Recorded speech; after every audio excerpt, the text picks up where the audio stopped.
For today's video mga idol, gumawa ako ng video para sa mga baguhang mekaniko na ngayon palang nagbaklas o nakagawa ng 2NZ FE na makina pang bius. Bago tayo magtanggal ng mga valve cap, ito, huwag nating kalimutan markahan. Pwede natin markahan dito sa ibabaw, pero dapat punasan mo muna hanggang matuyo, mawala yung langis.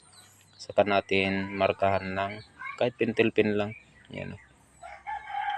Kung saan mo tinanggal, doon mo rin ibabalik. Bawa number 1, intake number 1, number 2, number 3. Doon mo rin siya ibabalik kasi wasa nagkapalit-palit yan. May tendency na umingay yung makina kasi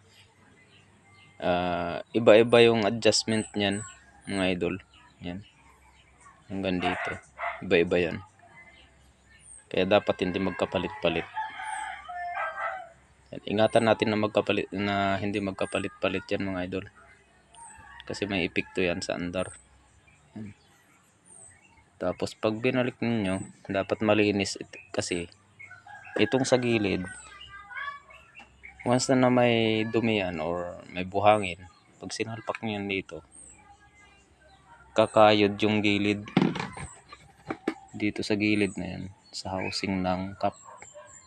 So may tendency na lumuwag yan, umingay. Yan. Kaya ingat lang sa paggawa ng makina, lalong-lalo na kung hindi mo pa kabisado. Maraming salamat po sa panonood at God bless po sa ating lahat.